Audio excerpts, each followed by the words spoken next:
ലേവ്യാപുസ്തകം അധ്യായം 8. യഹോവ പിന്നെയും മോശെയോട്, നീ അഹരോനെയും അവനോടുകൂടെ അവൻ്റെ പുത്രന്മാരെയും വസ്ത്രം, അഭിഷേകതൈലം, പാപയാഗത്തിനുള്ള കാള, 2 ആട്ടുകൊറ്റന്മാർ, കുട്ടയിൽ പുളിപ്പില്ലാത്ത അപ്പം എന്നിവയുമായി കൊണ്ടുവരികയും സഭയെ മുഴുവനും സമാഗമന കൂടാരത്തിൻ്റെ വാതിൽക്കൽ കൂട്ടുകയും ചെയ്യുക എന്ന് കൽപ്പിച്ചു. യഹോവ തന്നോട് കൽപ്പിച്ചതുപോലെ മോശെ ചെയ്തു. സഭ സമാഗമന കൂടാരത്തിൻ്റെ വാതിൽക്കൽ വന്നുകൂടി. മോശെ സഭയോട്, യഹോവ കൽപ്പിച്ച കാര്യം ഇതാകുന്നു എന്ന് പറഞ്ഞു. മോശെ അഹരോനെയും പുത്രന്മാരെയും അടുക്കൽ വരുത്തി അവരെ വെള്ളം കൊണ്ട് കഴുകി, അവനെ ഉള്ളങ്കി ഇടുവിച്ച് നടുക്കെട്ട് കെട്ടിച്ച്, അങ്കി ധരിപ്പിച്ച്, ഏഫോദ് ഇടുവിച്ച്, ഏഫോദിൻ്റെ ചിത്രപ്പണിയായ നടുക്കെട്ട് കെട്ടിച്ച്, അതിനാൽ അത് മുറുക്കി. അവനെ പതക്കം ധരിപ്പിച്ചു. പതക്കത്തിൽ ഊറീമും തുമ്മീമും വച്ചു. അവൻ്റെ തലയിൽ മുടി വച്ചു. മുടിയുടെ മേൽ മുൻവശത്ത് വിശുദ്ധ കിരീടമായ പൊൻപട്ടം വച്ചു. യഹോവ മോശയോട് കൽപ്പിച്ചതുപോലെ തന്നെ മോശ അഭിഷേക തൈലമെടുത്ത് കൂടാരവും അതിലുള്ളതൊക്കെയും അഭിഷേകം ചെയ്ത് ശുദ്ധീകരിച്ചു. അതിൽ കുറെ അവൻ യാഗപീഠത്തിന്മേൽ 7 പ്രാവശ്യം തളിച്ചു. യാഗപീഠവും അതിൻ്റെ ഉപകരണങ്ങളൊക്കെയും തൊട്ടിയും അതിൻ്റെ കാലും അഭിഷേകം ചെയ്ത് ശുദ്ധീകരിച്ചു. അവൻ അഹരോൻ്റെ തലയിൽ അഭിഷേക തൈലമൊഴിച്ച് അവനെ അഭിഷേകം ചെയ്തു ശുദ്ധീകരിച്ചു. മോശെ അഹരോൻ്റെ പുത്രന്മാരെ വരുത്തി അങ്കി ധരിപ്പിച്ച് നടുക്കെട്ട് കെട്ടിച്ചു തലപ്പാവും ഇടുവിച്ചു. യഹോവ മോശയോട് കൽപ്പിച്ചതുപോലെ തന്നെ അവൻ പാപയാഗത്തിനുള്ള കാളയെ കൊണ്ടുവന്നു. പാപയാഗത്തിനുള്ള കാളയുടെ തലയിൽ അഹരോനും പുത്രന്മാരും കൈവച്ചു. അവൻ അതിനെ അറുത്തു. മോശെ അതിൻ്റെ രക്തമെടുത്ത് വിരൽ കൊണ്ട് യാഗപീഠത്തിൻ്റെ കൊമ്പുകളിൽ ചുറ്റും പുരട്ടി യാഗപീഠം ശുദ്ധീകരിച്ചു. ശേഷം രക്തം യാഗപീഠത്തിൻ്റെ ചുവട്ടിൽ ഒഴിച്ച് അതിനുവേണ്ടി പ്രായശ്ചിത്തം കഴിച്ച് അതിനെ ശുദ്ധീകരിച്ചു. കുടലിന്മേലുള്ള സകല മേധസ്സും കരളിന്മേലുള്ള വപയും മൂത്രപിണ്ഡം 2 അവയുടെ മേധസ്സും മോശെ എടുത്ത് യാഗപീഠത്തിന്മേൽ ദഹിപ്പിച്ചു. എന്നാൽ കാളയെയും അതിൻ്റെ തോൽ, മാംസം, ചാണകം എന്നിവയെയും അവൻ പാളയത്തിന് പുറത്ത് തീയിലിട്ട് ചുട്ടുകളഞ്ഞു. യഹോവ മോശയോട് കൽപ്പിച്ചതുപോലെ തന്നെ അവൻ ഹോമയാഗത്തിനുള്ള ആട്ടുകൊറ്റനെയും കൊണ്ടുവന്നു. അഹരോനും പുത്രന്മാരും ആട്ടുകൊറ്റൻ്റെ തലയിൽ കൈവച്ചു. അവൻ അതിനെ അറുത്തു. മോശെ അതിൻ്റെ രക്തം യാഗപീഠത്തിന്മേൽ ചുറ്റും തളിച്ചു.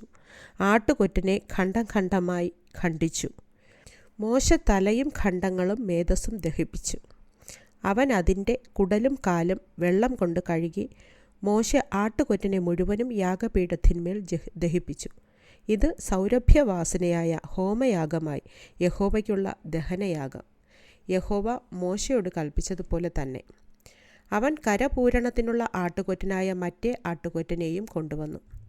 അഹരോനും പുത്രന്മാരും ആട്ടുകൊറ്റൻ്റെ തലയിൽ കൈവച്ചു. അവൻ അതിനെ അറുത്തു.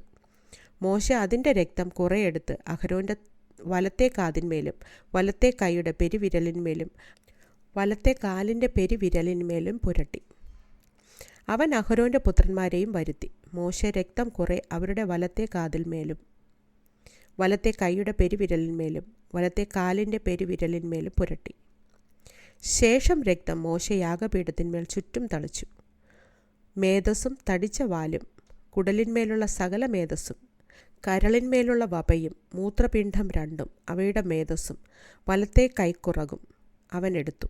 യഹോവയുടെ സന്നിധിയിലുള്ള പുളിപ്പില്ലാത്ത അപ്പം ഇരിക്കുന്ന കുട്ടയിൽ നിന്ന് പുളിപ്പില്ലാത്ത 1 അപ്പവും എണ്ണയപ്പമായ 1 ദോശയും 1 വടയും എടുത്ത് മേധസ്സിന്മേലും കൈക്കുറുകിന്മേലും വച്ചു.